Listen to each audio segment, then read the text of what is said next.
Welcome to Attenuation, a weekly podcast where two friends come together to drink beer, discuss beer styles and trends, and just generally ruminate on the meaning of life, aka beer. If you enjoy your time with us, we invite you to become a weekly listener and subscribe to the podcast. Without further ado, here is this week's episode.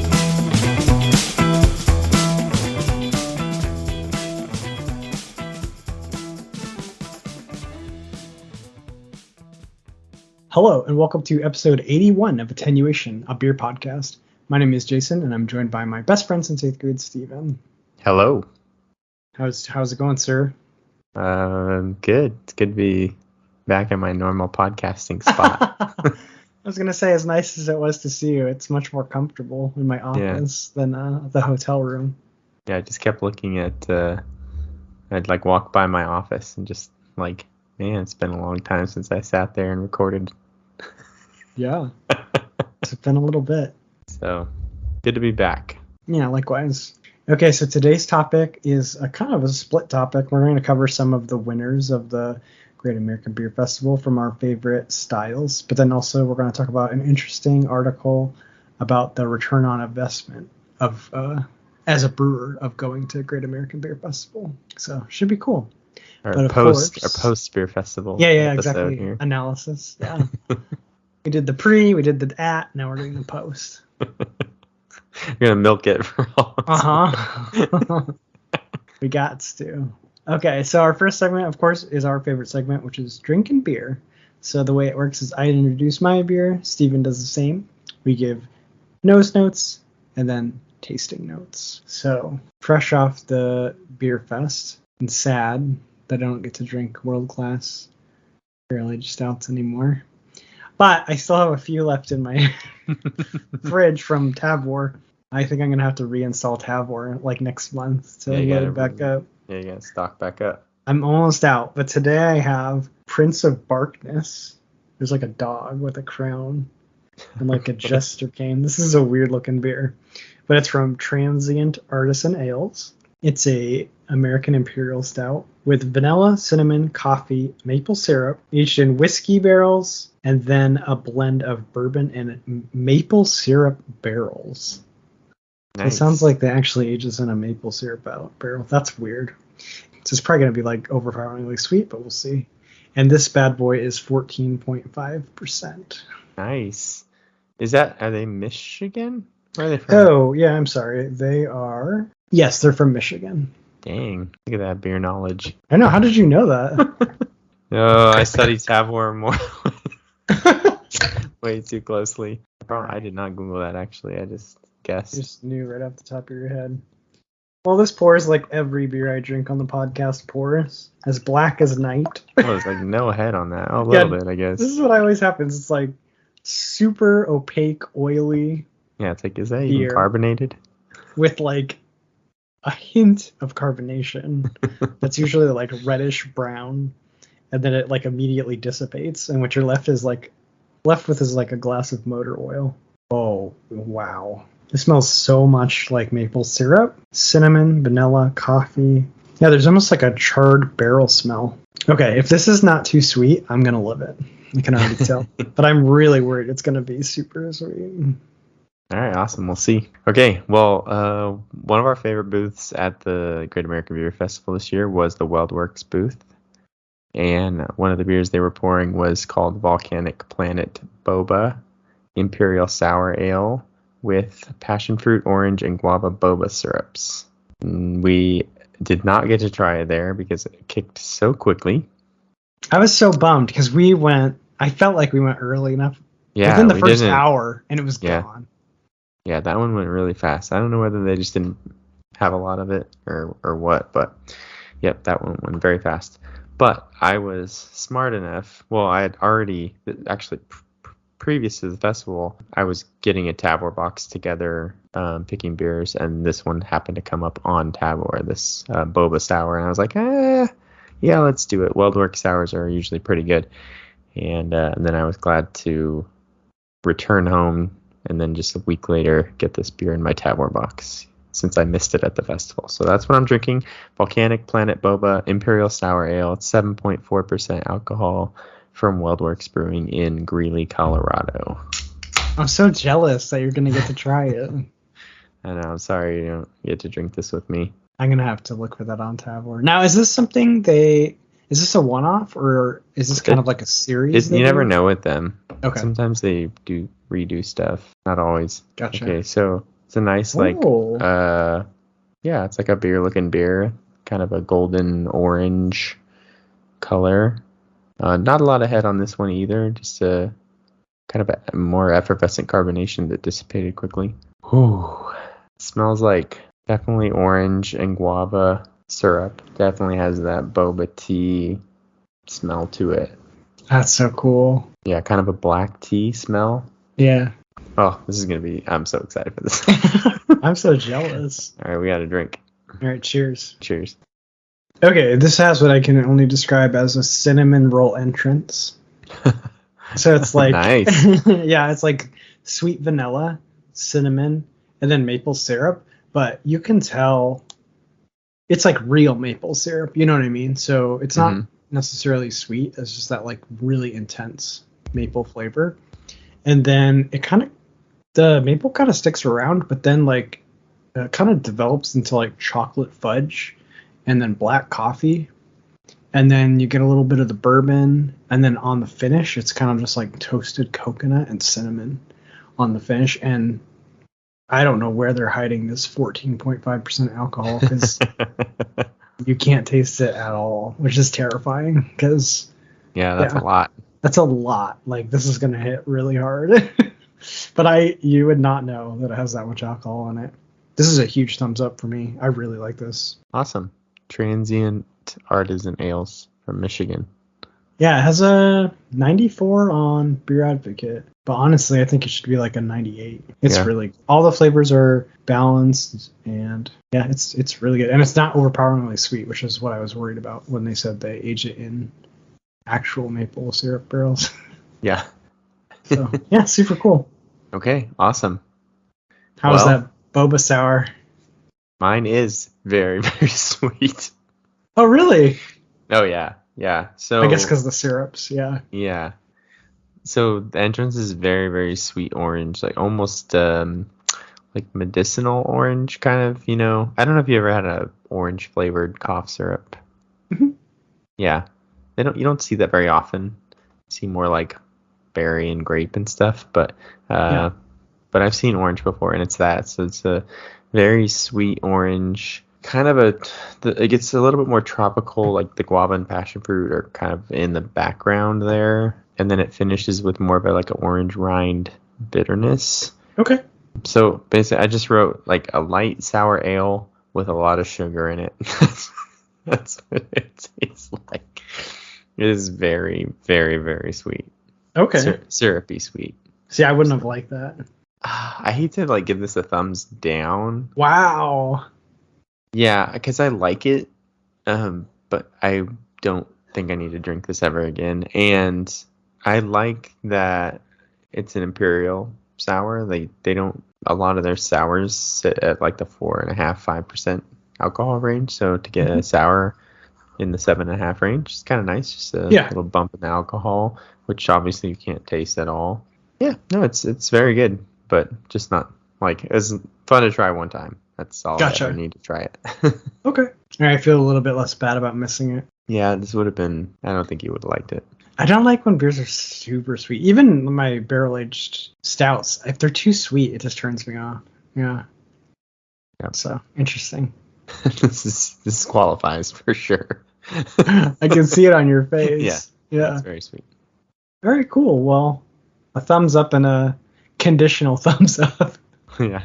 A one-time thumbs up. One time. It expires. Glad I tried it. All right, cool. All right, so our next segment is postscripts, which we fix things in previous episodes. I don't think we have one for today.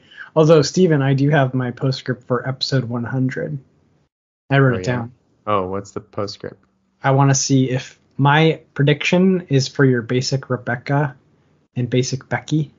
Oh, right. Which one will have the higher score on Beer Advocate? And I think the non-barrel aged one will. But we got to wait because there's not enough reviews of it Yeah, to it have a has to be. score yet. Okay. So we'll revisit that in 19 episodes. I guess I should get on the Beer Advocate and put my review in. Yeah, you got to put your review. You got to help it get scored. Okay, I'm gonna do one more little tasting. Oh, you have another tasting. I'm sorry. Yeah, we'll call this like a postscript, I guess, maybe. Okay. Just because we've talked before about our love of Coke Zero 1, and we always try the stupid random flavors of Coke that are terrible, but we always try them, right? Yeah, I'm a sucker for all that stuff. Okay, so I was at the store and I saw this Dream World limited edition. You got Dream World? Yeah, so it's dream flavored. And I got this is the zero version. Okay. I saw that in the store, but I didn't try it. I didn't buy one. I heard it's not as good as, what was the one they did last time? Stars or something? Starlight Coke Starlight. or something? Yeah, I don't know. Something like that, yeah. Which was the like space flavored Coke or something? I can't. They're like, it's just, I don't know what they're doing. But that one was like sort of cotton candy-ish. Yeah, that one was actually fantastic. I wouldn't drink it like with a meal or anything, but like as just to have a Coke as dessert, maybe. Yeah. It was really nice to sip on. Yeah, my kid liked it a lot. Okay, and then you tried the marshmallow one. Well, it's not marshmallow flavored, but was marshmallow like the singer or whatever. Did you try that one? That one was awful. What was it? Watermelon flavored or something? I think it was watermelon. It just clashed so much with the Coke. Yeah, it sounds terrible. Okay. Yeah. So I'm gonna try a dream flavored Coke Zero. Okay. What does it taste like? It's kind of cotton candy-ish too, but like I'm trying to place it.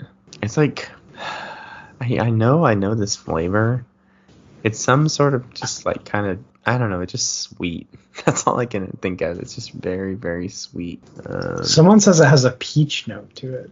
Okay, yeah, definitely.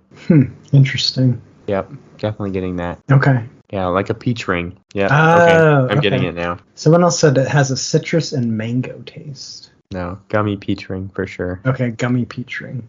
Someone else said it's like Skittles mixed with Coke. Ooh, sounds gross. Oh, that was fun. Sorry. Would you drink it again? I kind of like it now.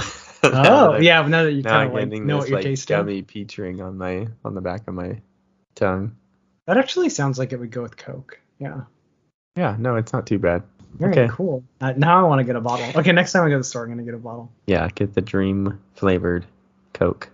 Okay, I'm gonna go back because I gotta do my return trip to the fancy grocery store to look for Bell's Two Hearted, and then I'll also get Dream Coke.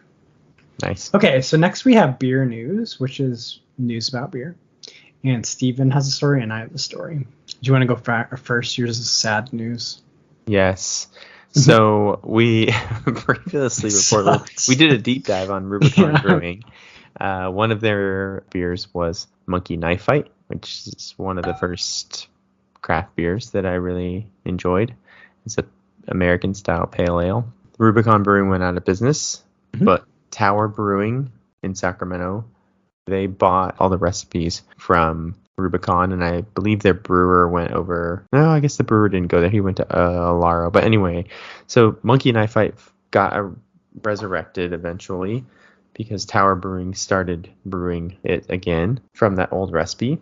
Well, Tower Brewing is now closing, and so the death of Monkey Knife Fight. The second death of Monkey Knife Fight has begun. I believe someone's got to take it over. But I believe Tower Brewing is, at least their facilities are being taken over by a brewery out of Lodi. I can't remember exactly. So I don't know if they're going to get the rights to the recipe and they'll be able to keep brewing it or not. Not sure, but that's a bummer. So we may be seeing.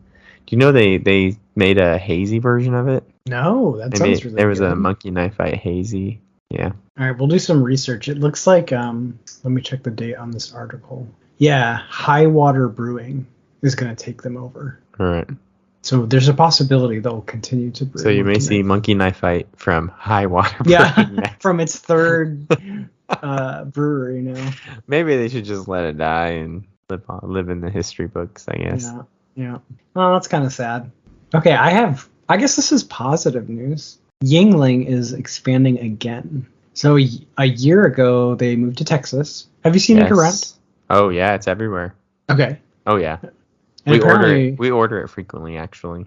oh, cool. Okay. Yeah. And apparently they said it's doing very well in Texas. So now they're going into like a joint venture between themselves and then Molson Coors.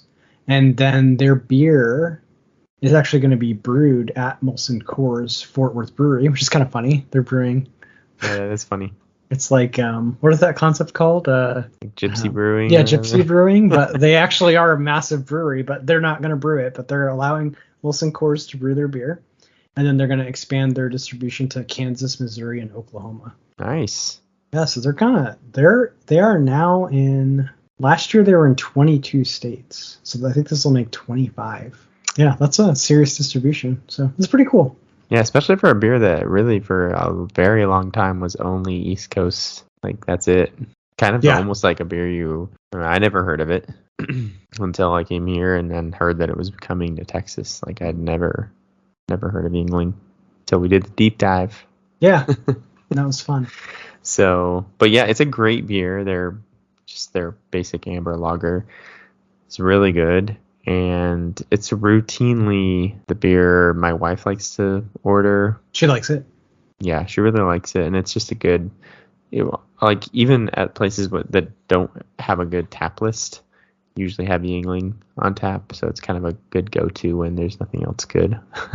Yeah, like a nice fallback or whatever. Yeah. Yeah. So kind of cool. All right. Kansas, Missouri, and what? Oklahoma. I mean, is that really expanding distribution? Yes. There's plenty of people in Oklahoma that want to drink good beers, dude. That's true.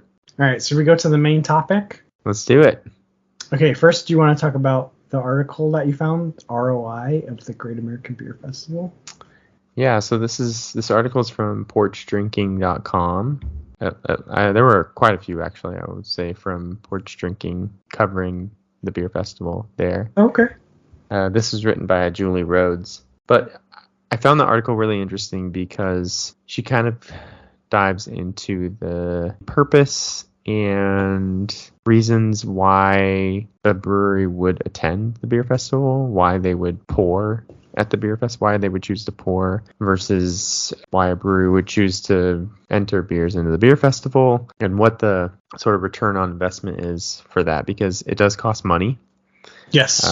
It costs money to enter beers. It's like I don't know, costs like $150 to enter a beer into the festival. It costs money to pour your beer at the festival. It's not horribly expensive to get a booth, like just the smallest booth, I think is a few $100s, but that doesn't include the price of shipping your beer. Right. So depending on where you are in the country, and technically you're just giving that beer away, right? Because they don't get they don't get a kickback, right? Yep, you're giving it to the people for free. Yeah. So there's the cost of the beer that you take and the cost of taking it to the festival, depending on how many people or if you send any personnel to the festival. Obviously, you're paying for their travel and their time and transportation and food and that kind of stuff. So there's definitely costs above not just the getting the booth at the festival, but operational costs as well. And when you do that, and of course, it's more expensive to get a bigger booth, to have an end cap booth, to have a highlighted booth. There's a couple different stages of booth sizes and sponsorship levels. And depending on how much you pay to do that, you kind of have to have some sort of reason for doing that. Mm-hmm. You know, do you think it's going to bring you more sales, bring you more recognition? So what the article really did a good job of doing is kind of breaking down the reasons for that and reasons for why breweries might stay away, might not even come. So as an example, it's kind of interesting too, kind of dovetails off the conversation we had last week about when we were listening to Sam Galligione speak, and he was giving advice to a brewer that had asked a question about how do we get back to 2019 numbers, like right. How do we revive craft beer, and he was kind of saying, well, you need to make stuff that like your consumers want, but you also should focus more on on-premise beer sales, local beer sales, and serve your more of a local community instead of looking towards national distribution, which is just so much more difficult now. Right. It's a lot easier for companies at the beginning, but it's a lot harder now. Well, if you're that brewery who's only focusing on your local your very, very local distribution, local on-premise sales, there's no point in going to the beer festival. A national beer festival. If your goal is to look for right recognition and expansion, why do you care if people from Colorado or people from other places or California who could never drink your beer? Yeah, they're never going to drink your beer ever again, because. So obviously there has to be some reason to go to the beer festival. And if it's not for promotion and getting people from around the country to know you, I think one of the reasons cited by a smaller brewery there was that hey, we want to be here with the big boys. We know who's going to be here, really big players, and we just want to be with the big we want to be in the same crowd as the big boys. Yeah, no, that makes sense. And more from we're going to be there, we're going to network, we can collaborate, maybe get ideas, right? You just want to be in that space. It's like a creative, collaborative space for them to be in. And it's probably one of the biggest places to. Well, I kind of feel. I don't know if you feel this, Steven, but the beer fest is almost happening on two levels. And this is true of a lot of trade shows or any kind of get together where there's a level of interest. There's the people that are coming that are fans of whatever it is. So in this case, craft beer. But then there's also all the brewers there, and they're a deeper level, it's a deeper level, a deeper brotherhood, because that's probably the only time they're going to see that many of their peers in one place. And I'm sure there's a lot of after events and dinners, and they're getting lunch together and doing exactly what you're talking about, brainstorming and making plans. And I'd love to be a fly on the wall or invited to all those get-togethers and just be I'm not a brewer, but you guys are so cool. I just want to see what happens at all these behind the scenes meetings. But yeah, I could definitely see that. You just kind of want to be with your peers, because you could talk to these other brewers that are running breweries that are maybe your size and swap ideas and get tips, and just you kind of really understand each other in a way that someone that's not running a brewery and struggling to survive can understand. So yeah, exactly. I could definitely see that as a benefit of going. Yeah. And then I thought was really interesting, there was a brewery, they're called Los Dos Potrillos beer. They're a cerveceria, so they do Mexican style beers. Okay. Well, they actually started as a food truck. So they're Mexican. Wild. Yeah, so they're more built on their food first, but they also brew beer to go with it. So they're more known for their food, but they decided to go all out, and they spent all the money to get a huge, this wasn't just an end cap, this was a big middle of the convention center, a freestanding tent, or island or whatever they'd call it. Yeah, exactly. And their reason being that they really think that they can make a name for themselves with their beer. And I think they're from Colorado, so you have enough local people that are going to be there. That's a good strategy, to say we're going to go all in, and we're going to make this as put this in our marketing budget as a budget. And this stuff, and people maybe already know our food, and now they're going to know our beer too. So they went all out. So that's kind of the flip side, where you're a small brewery, but you're local enough to the beer festival that you can try to make a name for yourself right there. And apparently they did really well. All the beers they were pouring were very good. So nice. That's so cool. What a cool story. I feel like we saw them, but I don't think we tried any of their beers. I don't think we did. Yeah. We're terrible. Well, we were kind of we had an objective list. We were white whale hunting. We were white whale hunting, and we got a lot of white whales. So I like how we approach, because it's so funny when you told me the title of this article you wanted to cover, the ROI of going to the beer fest. I thought it was going to be from the consumer's point of view of is the $85 ticket you pay worth how much beer you can get access to? And for me, the answer is like hands down yes, because like Yeah. I feel like we tried, because every single like barrel aged stout we got to try would be, if one, it's very unlikely I could ever get a hands on the bottle without going through like Tab or Craft Shack, and then two, if you want to get it through Tab or Craft Shack, you're looking at like $35 plus shipping for just one of those, and we got to try like 10 plus. So I don't know, kind of, at least the ROI for me. I mean, obviously we got to fly there and there's the hotel and all that. So you can't just. It'd be nice if you lived in Colorado and you could just like. Oh go, yeah. oh my gosh, how nice would that be? Just like Uber to the beer fest. Friday night. Yeah. I'd go to every session. Yeah, but so obviously that's not really a good breakdown. But if you do just break it down by the ticket price, then I think it's worth the price of admission. But yeah. Yeah, for sure. Okay, so I think looking at maybe the other reasons, and this is pure speculation, but I think there are some breweries like maybe Bottle Logic, Russian River for sure, that just go. They certainly can. They can certainly afford it. And they actually don't even spend the money on the big. Yeah, we were talking about this in the pre-roll. Like, I never really thought about this, but all the years we've gone, Bottle Logic and Russian River are in like the most basic standard booth. It's just like they just have their little like what's the size of it is maybe like it's like 10-foot table maybe. Yeah, that's and the only reason theirs looks actually a little wider is because they do a Russian River Santa Rosa and a Russian River Windsor. Oh right, booth, and they're right next to each other.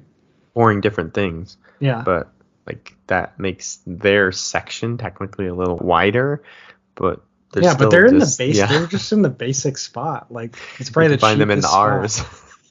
Yeah, and so you find them in the R's. Yeah, they were in the R's, but the way you can find them is like there's an absurdly long line. Yeah. And you're like, what is this line for? Oh, Russian River. And the Bottle Logic line, oh my gosh, when we went on the second day, we really wanted to try some of the stuff that kicked the day before. I swear the line was like pushing out of the whole aisle. I felt like it had a big curve in it, and like, oh man, it was crazy. Yeah. Actually, they did note in this article that lines were longer than they've ever experienced at the beer fest. Really? Interesting. I don't know if you felt like that or not. I didn't have a good gauge on it. I felt like there's always been. I feel like the big breweries always have long lines, but you just. I don't know. I find it fun to just go get the beer, immediately get back in the line. Just drink your one beer as you get. Kind of sip your beer, experience it, and then by the time you're done with that, you're back to the front again. Wash your glass out and then try something else. Yeah. Yeah. Because I remember we did that with like, I think the first year we went, I think I made you do that with like the brewery or whatever. I think we tried everything they poured because I was like, Steven, all these beers are like $40 a bottle. Let's just drink them all because I don't want to pay, I don't want to buy them. They're too expensive. Yeah. But I'm not going to say no if I can just get a sample of each of them. Yeah. That's awesome. So. But yeah, so I think breweries like that, they really just go because they can, because it's fun for them. I mean, it's not even also if you're like someone like Vinny, it's the coolest position in the world to be in, I think, where you're famous but in a super narrow range of humanity. Because if Vinny just goes to like New York, no one, maybe 1 in 100 or 1 in 1,000 people recognize him, but like he can do whatever he wants. He's not going to get swamped. Right. But when he goes to the beer fest, he's basically like Michael Jordan. Like everyone knows who he is, and probably like everyone comes up to him and says hi. Yeah. So it's like you can be selectively famous. So if I was Vinny or one of these other big brewers, I would have 100% go to the beer fest just to feel really cool for like one weekend and then go back to being basically obscure in the general populace. Yeah. Yep. Yeah. I mean, I think like Sam Galagione. We saw Garrett Oliver there. You recognize he was just pouring at the Brooklyn Brewery. I love that. I was a little tipsy and I was like, I want to go tell him he's the man. And Steven's laughing at me because he was just right there at his booth pouring. And I was like, that's so cool. Like he's just, pouring the beer that he basically masterminds. I really liked that. Yeah. Yeah, it's pretty cool. But yeah, I know Vinny and Natalie both were pouring at the Russian River That's awesome too. I booths love that. here and there, Yeah. and then honestly, I think they just like to walk around and drink Mhm. beers and network Yeah. with. I mean, they not even network; they just see old friends basically. Right. Because they just know everyone there. So I think a lot of it for them, they're not increasing their national distribution. And I think in some part, and again, this is pure speculation, but I do think that they realize that a lot of people can't get their beers, and one part of the reason that is because not that they're trying to not even that they're trying to create hype or make it hard for people to get their beers. They just are very, very, very strict about the freshness of their beers. Yes. They want people to drink them. They just want more. They want control over when people drink their beer and how fresh people drink their beer, and that's just their thing. And yes, that makes it harder for people farther away from them to get their beer. And it's just a fact of how they do their business and how they want their beer distributed. So because of that, I think they realize, look, this is the gathering of a lot of big craft beer fans from all around the country. And this is going to be their one chance to get Pliny the Elder. And they just want to give that to people. Yeah, that's really fun because they want people to experience it. Yeah. So I think it's just they feel like it's kind of their duty to come and give people a chance to drink a beer that they know that not everybody gets to get regularly. So. Yeah, for sure. So I think that's very cool of them. So yeah, those are kind of in terms of pouring at the beer festival, the reasons why some breweries may or may not want to come. And the article did note that there were some breweries that weren't there. Bell's, New Belgium, big names that did not come. And we wanted to ask our tour. Because we did the New Belgium tour. Yeah, right before we went to the beer fest. And we kind of wanted to ask them hey, why aren't you guys going? I know. I kind of regret not asking her because I feel like she probably would have given me a straight answer. She was a straight shooter. She would have told you the real deal. Yeah. I think that it was just a different kind of year. Okay. Altogether, a little bit different feel. Did you feel different about it? Well, I had a lot of mixed emotions. It was definitely smaller. Mm-hmm. I think that was noticeable. I felt like smaller, and I really do feel like it was busier. It did feel busy. I don't know if that was because it was in the reduced space, but it felt I feel like when we went and it was the max size, it's almost overwhelming how big it is. And then this time, I feel like by the second day, I kind of had a grasp of where things were. You did? Which I don't know. It just felt I felt like we could get from one place to the other pretty quick. Yeah. Maybe I didn't know where I was going, but I don't know. It felt maybe smaller. But I mean, I'm very impressionable, so maybe you just told me it's smaller, and then I felt like it was smaller. But I feel for me, it was I felt like there were 4 walls of the convention center, and the 4 walls weren't any different than the 4 walls were before. Oh, really? Right? Yeah, I guess you're right. So I don't know how it was smaller than. Maybe it wasn't smaller. Maybe there was just less total islands or something. But yeah, I don't know. I don't know. But you're right. They didn't. It was in the same room. Because they said due to construction at the convention center, it's going to be smaller. But I didn't feel like the room it was in was any smaller because of a part was roped off or anything. Yeah. So I don't know. Anyway, but I do feel I felt like it was busy. I felt squished in there more. Okay. You did feel squished. Yeah. That was just one difference. But I feel like the craft beer scene, or just the sort of the craft beer environment, I feel like is kind of changing.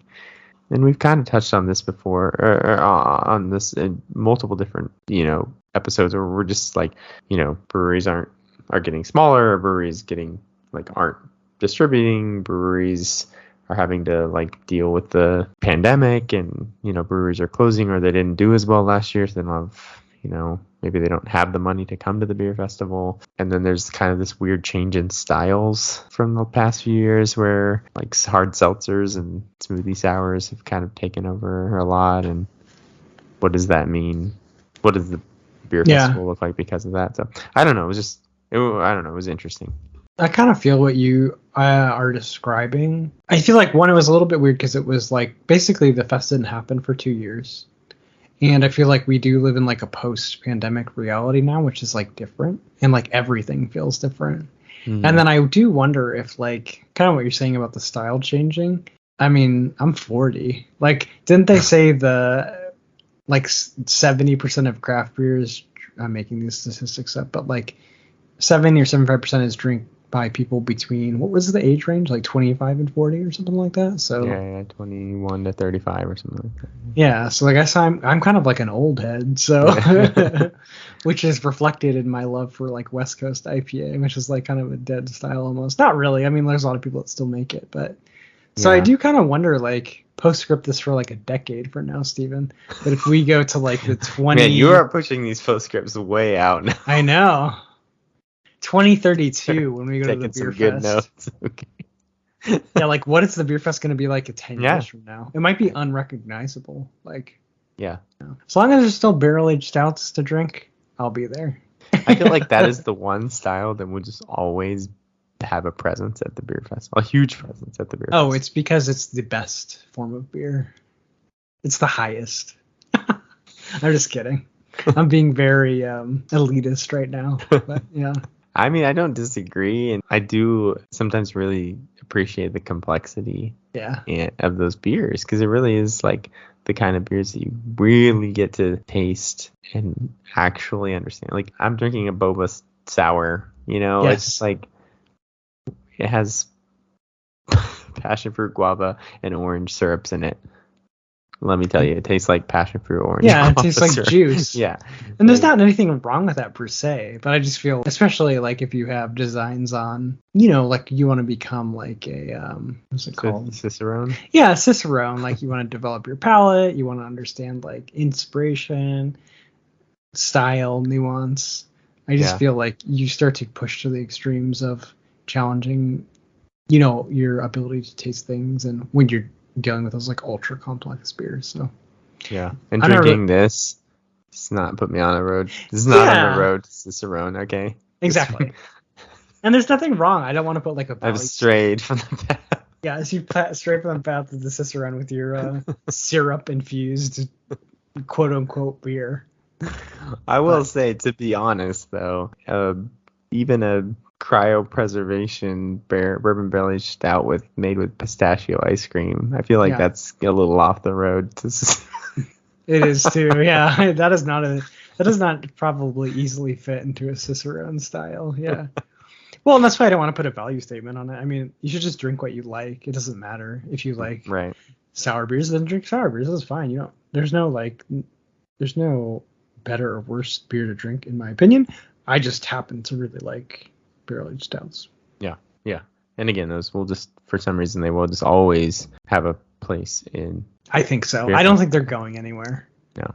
Okay, so the other side of this, the Great American Beer Festival, is the competition. Yeah.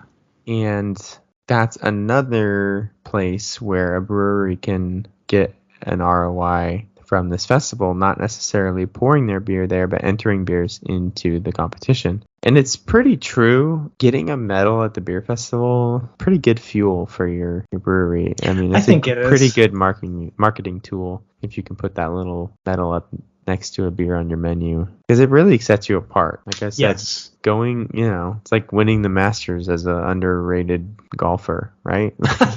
It's just like, where did this guy come from? And maybe that's the only tournament he ever wins in his career, but he won the Masters, right? So if you can win a medal at the Great American Beer Festival, where there's just usually hundreds of other beers entered in your same style, like, you're doing pretty good. Yeah, I mean, obviously you can get medals from a lot of places, and probably not everyone knows what the Great American Beer Festival is, but like, I think it does kind of add to your legend if you can win, especially like beers like, I mean, we're going to cover it because we're going to talk about winners, but Allagash White won again. Like, it's just like, they have so many medals. And to be able to say like, oh yeah, 10 X medals, or 7 of them are gold or whatever for this style, it does kind of, that is like a very easy thing to use in advertising. You know what I mean? Like, Oh yeah, for sure that. Oh, our Yeah, beers won thousands of medals. Like, yeah, you should yeah. try it. Yeah. So.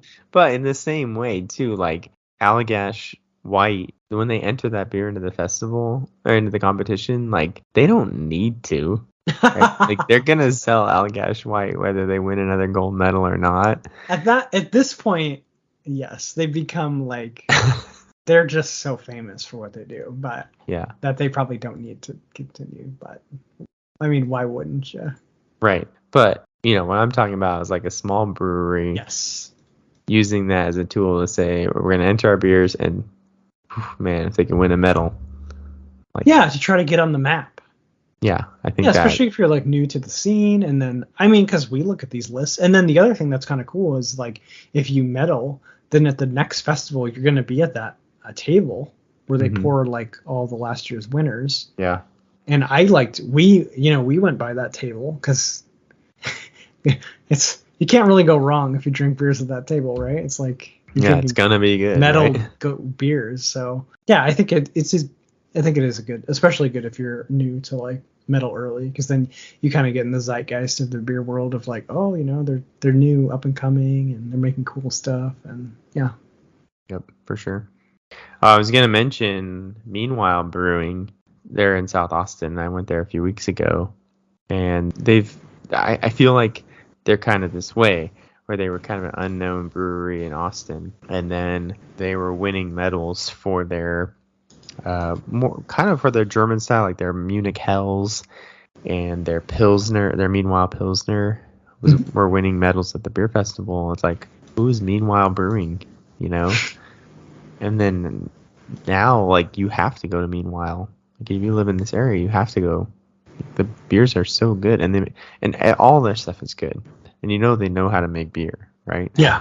Especially when they're meddling in styles like Hell's Lagers and Pilsners, right? You have to really stand out, Right. to win in those. You know what I mean? Like, those are not easy categories to win in. No. And they do it. So yeah, it can definitely put you on the map, put you on a course it can change the course of your brewery. I think a lot of small breweries understand that when they enter the competition. It's almost like a little bit of a lottery, right? Because you're entering these beers, they're kind of putting in the hands of like all these judges, and who knows? There's so many. You could come in fourth out of 100, and you didn't And no one hears you don't about medal, you. and nobody knows about you, but you were fourth out of 100. You're so close. Yeah. So it's almost like winning the lottery. When you were a small brewery and you get a medal, it's like, dang, I can go back and put that medal up next to that beer, and there's a small, at least some segment of the population that's going to go, dang, that won an award, a national award. Okay, I want to try that beer. So yeah, so I think that does make it worth it. There's lots of reasons to go. yeah, it's like buying a lottery ticket. They're like, well, we like our beer. Let's see if someone else does. Maybe something will happen. So yeah, totally. I remember that documentary too with Liberation Brewing Company. When towards the end of that documentary, they were at the beer festival. Oh, yeah. They had entered beers, and they were just like so hopeful. Because it showed them at the when they were announcing at the awards session, and they're all like holding hands and like hoping. Yeah. So sad. We're very sad that they're out of business. Yeah. So some of the winners that we. Yeah, let's talk about some of the winners, just from some of our favorite categories, and you can find all the winners on the website. It's all organized by style. So Meanwhile did win another medal. They won a silver medal in the Strong Pale Ale category, which I don't even know what that is. Sounds like an IPA. Strong Pale Ale. Yeah. American style Strong Pale Ale. Yeah. That's a ridiculous number of styles. Yeah. Yeah. But Meanwhile Brewing got another medal. Jester King. We're talking Texas breweries right now. Jester King won bronze in the Belgian fruit beer category for H2O Rubicite. I will attest to that beer being fantastic. Yeah, obviously we love that beer. Yeah. We got to do another. I have one in my fridge from you, so. Yeah, I got another one too. I need to drink that Montmorency versus Balaton that you drank, the cherry one. Oh, it was fantastic. I gotta try that one. I don't think it's as good as Rubicite, but it's close. But there's something about Rubicite that's unbelievable. Oh, yeah. One interesting one is the non-alcoholic beer category. Mm-hmm.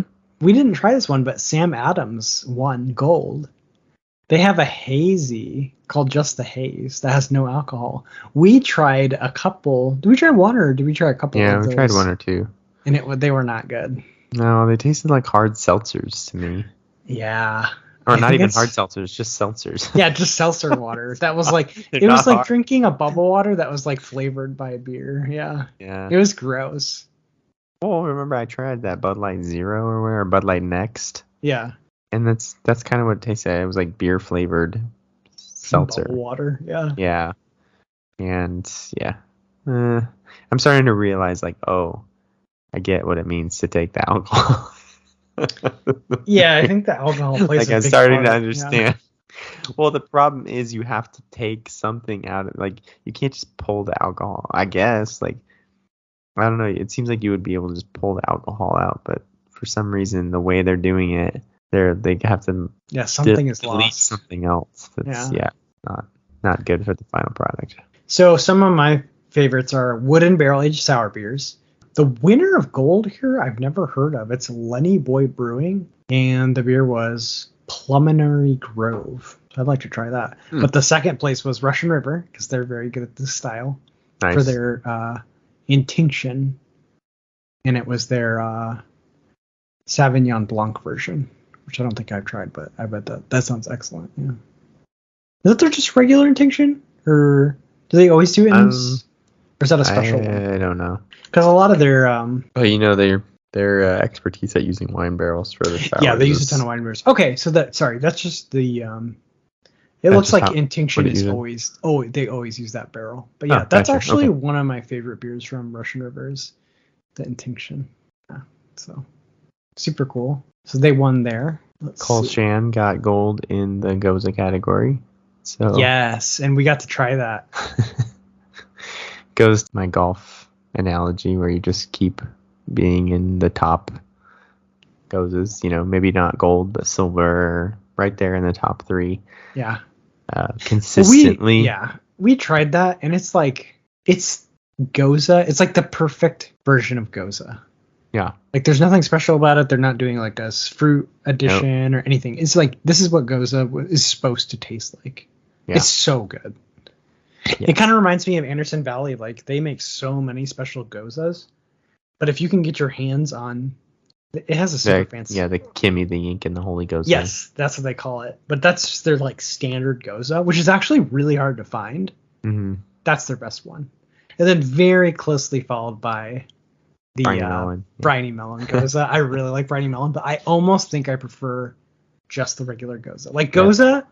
As a style, does not need to be tampered with. Just make it exactly how it's supposed to be, and that's what I think they do, and it's fantastic. Yes, Rubens was good.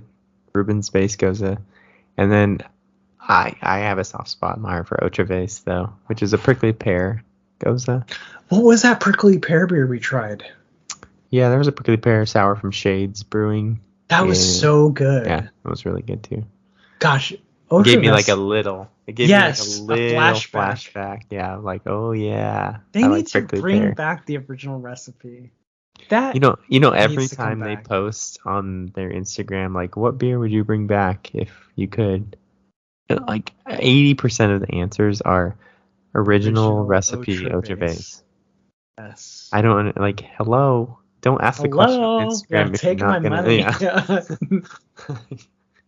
Like, is this market research or what? Are you just like trying to get comments on your Instagram? Yeah. They need to bring it back. And Aunt Sally as well. Yeah. So that's not one I see. Aunt Sally? That's not one I see people demanding to be brought back. They should. I mean, no, I agree with you. I just don't. It's one of the best beers ever made. I don't know whether it's just not as well known or what. I want my Aunt Sally back. Yeah, I know. All right. So what's a couple other styles that you want to highlight? The Imperial Stout? Sorry, go ahead. I was going to say Sudwerk one for People's Pilsner again. So are you gonna pick that beer up at the store or what?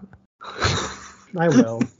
It won gold again? It won gold again. I don't want a 6-pack of it, but I'll do it. Okay, so I'm gonna go to the fan. I know exactly where it is. I can like picture it on the in the beer grocery section. store. I know exactly where it is. I'll buy a 6-pack of it, and I'll get that, and hopefully Two Hearted, and hopefully that Dreamland Coke or whatever it's called. Yeah, there you go. You can do And a I'll drink triple Pilsner. tasting. I know I podcast. like People's Pilsner, but I don't know. Pilsner is not my favorite style in the world. I wish I could just buy a single of it because I know it's gonna be good, but this is not something I would go for. Just get it and then drink them. All right, fine. Hand Okay. them out to your neighbors or something. Yeah, here, try this. Become a craft beer snob like me, so we can be friends. Imperial Stout. The 3 winners I've never heard of. The winner of gold was, this is actually interesting, Ritual Brewing Company from Redlands, California. So it's in my state. Maybe I can get my hands on it. It's called Big Deluxe. And then the second place was Methuselah from Eureka Brewing, and then Odell Brewing with Dark Helmet. So I'd like to try those Imperial Stouts. Nice. Pint House Pizza won for their fresh hop training binds. They got Nice. They got a bronze in the fresh hop beer category, which is pretty cool. On that note, too, the Yakima Valley Fresh Hop Ale Festival went on last weekend, I think, and Single Hill won again for the IPA, and Varietal Brewing won for an IPA. They got the silver in the Great American Beer Festival Fresh Hop category, and they won for the Imperial IPA, that same beer at the Fresh Hop Festival. So, okay. Obviously, they nailed that one. Yeah, they did good. if they impressed at both festivals. So, thought that was cool. And Flesh to Stone from Bottle Logic. Yes, that we got to try that. That got silver or gold or Gold. I think it got gold. Yeah. Gold. Yeah, it was a peach brandy barrel aged barley wine. You really liked that one. I loved it. I did not like that one. It tasted so intense. much like peach brandy, but also like a barley wine. Oh, it's so good. I gotta talk to you. I'm guessing that's why I did not like it. Actually, they have it on Craft Shack right now. Oh, the Flesh to Stone? Yeah. Dang, dude. I might be putting in a Craft Shack order and just like, gosh, I hate buying from Craft Shack. You just get destroyed. Yeah, it's brutal. Because like if you're gonna pay the shipping, it's like, well, I might as well just get a bunch of beers and then you're toast. Yeah. So I'm looking at what else they have because I really want more of that. That Peach Stone was incredible. And then I don't know if I told you, but I emailed. We tried one of the beers I got to try. I think I talked about it on the last episode, but Assembled Armor was at the Wish We Were Here. Which is so weird because Melvin Brewing was there at the festival. Yeah, I don't know. I'm very confused by that whole thing. Well, okay, so I've done a lot of research on this beer because I want desperately to get a full bottle. And he's obsessed, folks. He's obsessed. I really am. And when I get obsessed like this, it gets kind of scary. He's emailing the brewery. I think it's a collaboration. That's why. Okay. So it was a collaboration between Melvin Brewing and then there's another brewery called like the House of Flying Barrels or something like that. Okay. And I think they collabed on it because I already looked through the whole Melvin Brewing Eureka. It's really complicated because there's like they have 2 locations and they brew different beers at the different locations. So anyways, I'm just going for direct contact. So I should email the other one. I guess I need to email both branches of Melvin Brewing. But I basically said, yo, what is this Assembled Armor beer? I tasted it at Great American Beer Festival. Wish we were here booth and I want a bottle of it. So let's talk. Let's open negotiations. I want a bottle. All right. They're probably gonna tell me like, oh, we brewed that 2 years ago, and those are the last like 10 bottles on Earth, and then I'll cry. But I don't know. There's something really cool about it because it was a blend of Imperial Stout and barley wine that they then bourbon barrel aged. And I think, I mean, I was pretty tipsy by the time we tried it, but I just really feel like they nailed it. It was perfectly balanced between the 2 styles. Yeah. Anyways. So they got the gold medal of my heart. It doesn't count for anything. Yeah, telling you they got Jason's gold medal. Yeah, they got my gold You medal. can put that up next to the beer at the tap room. The attenuation They're beer. like, what is that? Oh, yeah. Well, It's that's worthless, but yeah, Yeah, people be like, oh, it won a medal? totally. Oh, there you go. All right, well, do you want to highlight any other styles, or was that an episode? That's an episode. I'm pretty fun right now because I'm Wrap it up. the way through this 15% beer. I have to edit this in like an hour. Oh, right, it's got to be on the. Well, we could release it a little. This is like the freshest episode. Yeah, poor Steven, I had to push back our recording because. It's okay. I'm not trying to call you out on. I'll call myself out. I'm lazy. I appreciate No, it. It was such a weird week. It was such a crazy week. I actually, honestly, was like, I don't even know if we can record this week. I know. It just You were having so a crazy week. crazy. I was having a crazy week. I had an interview this week. Like, it was. Yeah, it was insane. A lot of stuff happening. So, anyways, just do minimal editing. It's fine. Put out the rough version. Let the people see. Yeah, you guys are gonna get the rough. Yeah, let them see the reality. What it's really like. Well, I'll leave that like 10-minute space where we're tasting our beer. It's just silent, and we're both like. I'll do you a favor. I'll cut that out at least. Yeah, cut that out. But leave the parts in where I said, "Oh no, cut this part out." You can just leave them in. Yep. All right. Well, you can reach us at Instagram at attenuation.podcast and also at email at contact.attenuation@gmail.com. And if you could do us the favor of rating us on whatever platform you're listening, we would love that. It really helps the podcast. Subscribe, review, follow. Tell your friends. Yep. But yeah, this has been episode 81 of Attenuation, a beer podcast. My name is Jason, and I'm joined by my best friend since 8th grade, Steven. That's me. And we are saying cheers, and we'll see you next week for episode 82. All right, cheers, buddy. Thanks for listening to this week's episode of Attenuation, a beer podcast. Don't forget to subscribe to the podcast and follow us on Instagram or Facebook for more fun content. Catch you next week. Cheers!